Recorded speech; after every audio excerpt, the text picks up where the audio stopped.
No, give us a perspective on what it's been like for the last couple of weeks with the results that have materialised. Yeah, it's obviously no one likes losing. It's obviously been tough the last 2 weeks with those two results against Lee and Huddersfield. But the only way is going forward is going up. And so for us right now, just have a bit of a reflection on ourselves as individuals, having a look in the mirror and having a look to see if our attitude is right and our intent is right, and hopefully we bring that on Friday. And if we can have that attitude and intent from the get-go, from the start, I think the game can. There's ways that we can win the game. Yeah. Do you feel the attitude is right amongst the players? Yeah, definitely. Mate, it's not really the coaches. It's up to us on the field. At the end of the day, we're the ones that have to go do the job. And the last 2 weeks, the staff have showed us our improvement areas that we need to work on, which is effort areas, and obviously realizing how good that we've got as athletes, that this is our full-time job. And so if we have that kind of perspective about it, we'll have the right attitude going on Friday. Yeah. From a tactical point of view, I guess, during those games, when you have reflected on it, what do you think is the biggest fix going forward, especially going into this derby that you've taken from these two games? Definitely the effort areas. I think when the ball goes, say it goes left side, we've worked hard this week to not give up attitude, to not have that never give up attitude mentality. So if the ball does go on the left side, then our right side's helping out. And so if we can create good habits like that come Friday, I think it'd be good for us. I'll ask it because you have used those words there. Do you feel at times on the pitch there has been slumped heads and the players look like they may have given up at times, knowing that the game might have been too far away?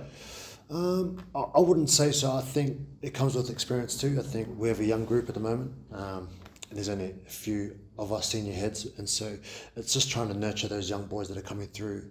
How to deal with adversity. And right now, this is the first time some of these boys have played against men, and so we have to try and teach them how to deal with adversity and how to overcome it. And so, like I said before, the only way is up for us, and hopefully helping these young boys bounce back from this kind of adversity, and hopefully it builds resilience for the rest of the year. Yeah, how are they registering what's going on at the moment? Because Jack Charles came through the Huddersfield game with brighter colours, shall we say?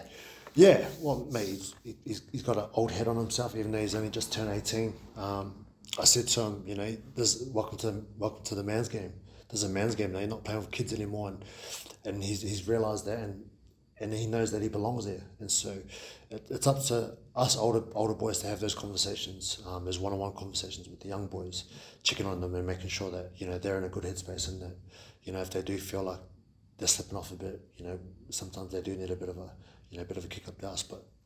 But hey, that's for us too. That's for us senior boys. Sometimes we get used to just knowing that we get complacent of, we're in a team every week.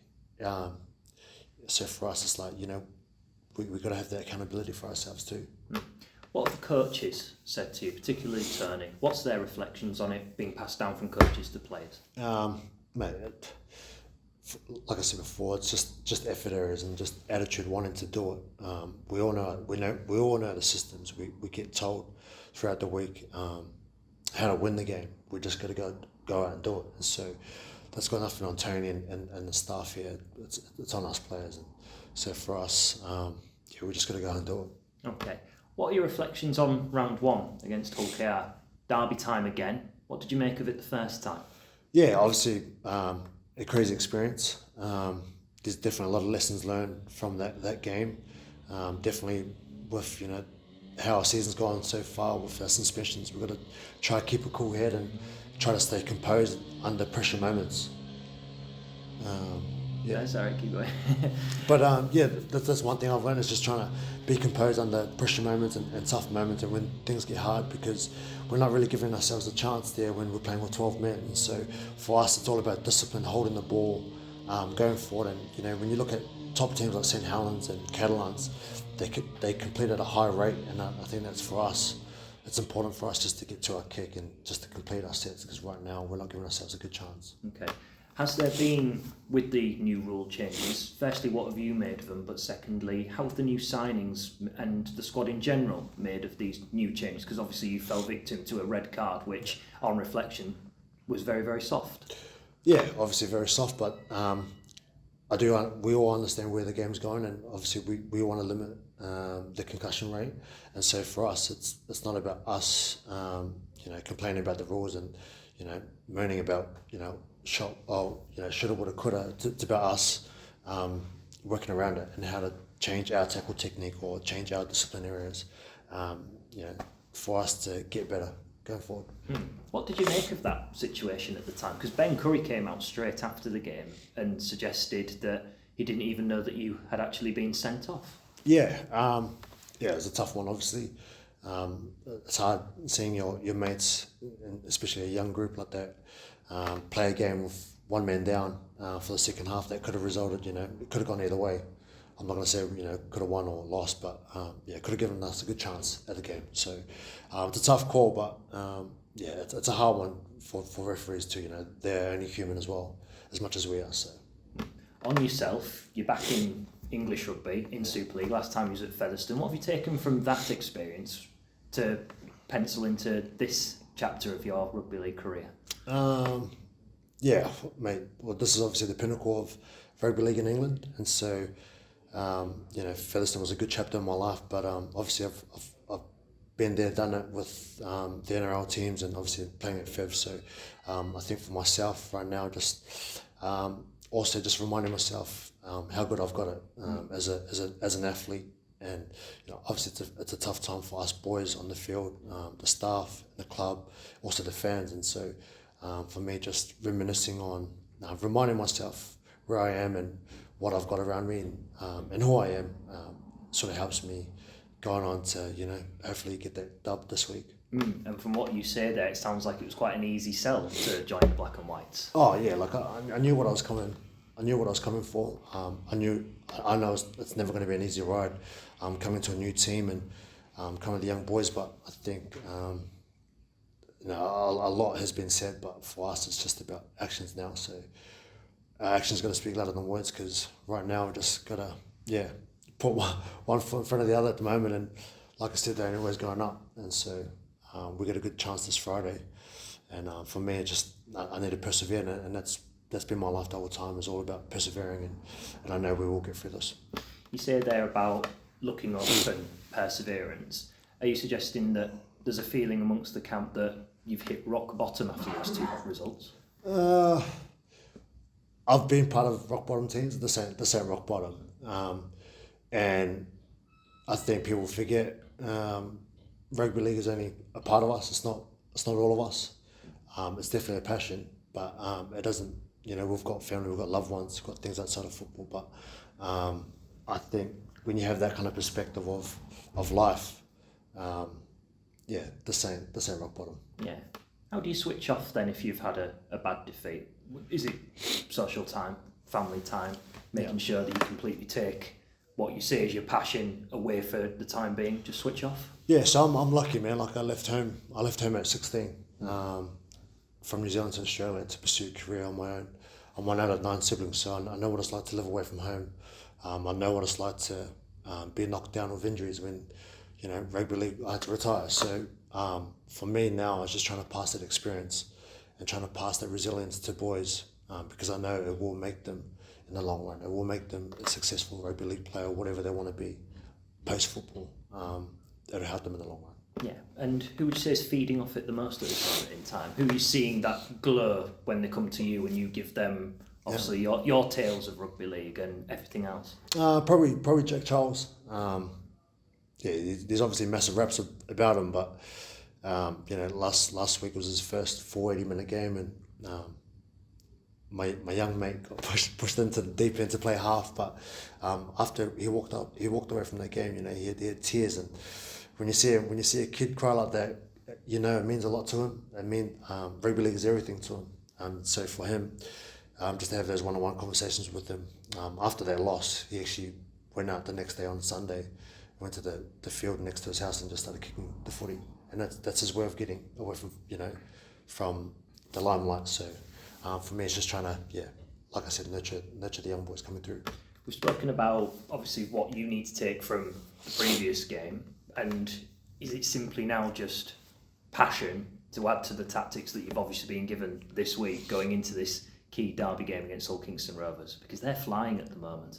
Yeah, they're definitely flying, but you can't, when it comes into a derby match, anything can happen. So for us, it's like, man, we have to see this as an important game for us. If we win this game, for the amount of confidence that gives us boys, but also the fans, the belief, if we win, it makes a big difference for the remainder of our season. But man, the season's only just started. There's still another 23 games or whatever it is. So it's a long run. So we'll see. And are you a player that prefers going into the, I suppose, the arch rival's backyard? Would you take a more sweeter sense of pride if you put in a good performance, or indeed get that victory over the Robins this time? Yeah, I think you've got to remember the feeling of when they come to our home ground and we got belted, and the feeling when you see the massive turnout, the local loyal fans that turned up. Man, there wasn't an empty seat. So when you have that feeling of that loss and that pain, surely it gives all of us individuals to, have a fire under our belly to freaking, put in a good effort of work. I appreciate your time. Thank you very much, mate. Cool. Thank you. Thank you. All good. Thank you. Thanks, brother. I know. Hey, man. Obviously, you played half-back this season and you've played hooker. How have you varied your game between the two positions, especially week to week? Obviously, you played a bit of ball for the weekend, obviously, game to game. How have you found that process? Yeah, it's never, for myself, it's never ideal. I think every player wants to stick to one position, but that's sort of been my career, to be able to adapt, and that's my utility value really. I can play anywhere, but right now, man, I'm just trying to do what's best for the team, whether it's to play halfback, whether it's to play starting hooker, to give Danny Houghton a rest. I'm willing to do whatever it takes for this team. Obviously, you spelled Danny Houghton on Saturday. You both obviously had spells at 9, so is that something that could be a key to success going forward? Obviously, channeling Danny's energy, and obviously you playing the spots when he's on the bench. Yeah, well, mate, Danny's played 400 Super League games now, so we got to give the old guy a rest sometimes, and freshen him up, because we do need him throughout the whole year. And if all of us can have that kind of mentality like Danny Houghton does on the field, it sort of makes his job a bit easier, So anything I can do to give Danny the rest, and I'll do it. What about the loose man role, lock, whatever you want to call it? Obviously, you played a bit of 13 this year. Hope you found that. Yeah, I loved it. Obviously, guys like John Asiati, I think he's a guy that I sort of look up to. That sort of plays that pivotal role for Lee, but also he can play 5'8", he can play hooker. So I think, like I said before, man, whatever the team needs, and if they need a loose forward that can, especially when Jake Truman comes back, if they need a ball playing loose forward, then I'll be that guy. How have you found it, like obviously at Hull so far, like obviously leadership wise, obviously you were tasked to come here and do a prominent role on that front, so how have you found it and embraced the job so far? I always knew it was going to be challenging, but if it was easy, everyone would be doing it, right? And I've always been a believer that, and I always say to people, God doesn't give you challenges that you can't handle.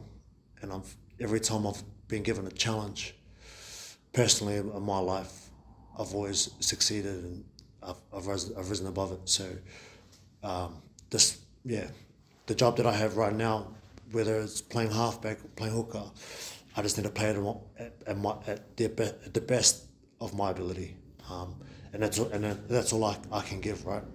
And hopefully that the fans are happy of that. Is that the same for the team then? Because we've just spoken a lot about effort-based stuff within Rugby League. So is that the key to turn current form around? Definitely, man. I think it's attitude and intent. I think guys like I said before, Danny Houghton is definitely the best example. If we can all be like him, if we can have a bit of Danny in us, then man, this team can go do crazy things. And I think, like I said before, like we have such a young team, young boys that, that I know, like they've never played a full long season like this before. So it's a roller coaster every week. Is 1 week you're losing, there's challenges of trying to deal with it the week after to try and flush it, trying to find ways to get away from rugby league, to freshen yourself up.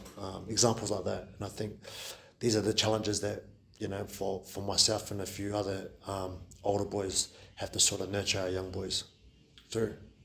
Yeah, obviously, one of 4 new players at the club this year. Obviously, with Jaden, Frank, and Herman. So how have you found that process in integrating to the side? Because obviously it's been a tough start to the year, hasn't it? So how have you found it in terms of getting combinations and getting understandings with people that have already been here?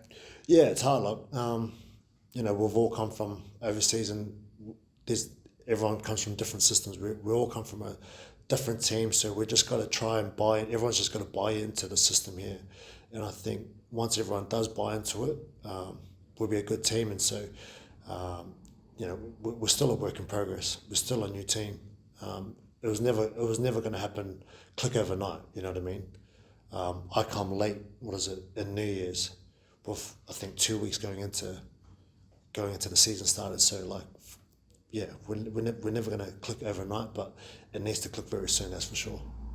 Confidence, obviously, in training. I mean, Tony spoke a lot about unity recently. Is that something you can see every day?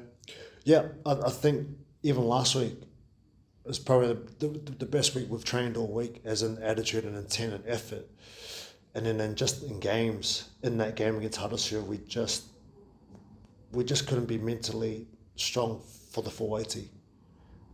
You can see it in patches, and we just got to try to do it for longer. And I think that's where top teams are. That's why they are where they are, is because it's all in the mind. Really, they're mentally tough. They know how to stay in grinds, and right now, we're still learning.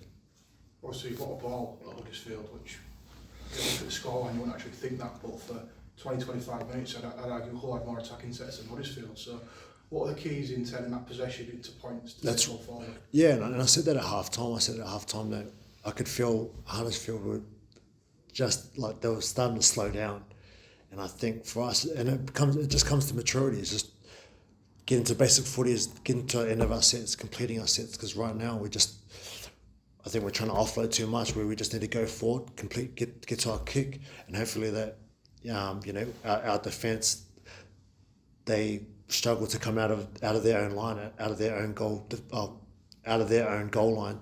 So for us, it's like having the attitude just to play simple footy, even if we just go one off the right, kick down to the end, and hopefully they see if they can come out of jail. Is it a little bit of a balancing act in terms of attack, knowing when to go direct and maybe when to chuck it about a bit? Yeah, I think right now we haven't really given ourselves a chance to play with the football, whether it comes with discipline areas, playing with one man down, penalties, adapting to the rules. So for us, it's on us. We're not really giving ourselves a chance, and so until we give ourselves the chance of being disciplined, completing our sets, all the little simple things of rugby league, then I think we'll be a great team. Stuff. Thanks for your time, Neil. Cool. Thank you. Do you enjoy that senior role and passing your knowledge on to the younger players and passing your knowledge on to them? Yeah, of course. I love it because I've got 13, 14 nephews and nieces, so I know being that role model to them. And so for me, it's like when you've passed these younger stages of your career, all you want to do is just give back. And so for me, it's like just trying to pass on my knowledge and wisdom to the young boys coming through. And with the game on Friday, is it a bit of personal pride to put right for what happened in the first game?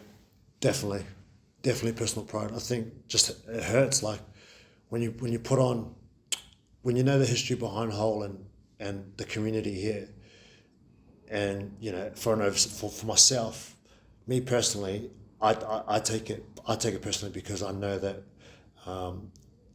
a lot of hardworking people come from this place, and so when you get a loss like that against the other side, it hurts, man, because you're not just wearing the badge for you and your family, but the whole community and the people before that wore the jersey.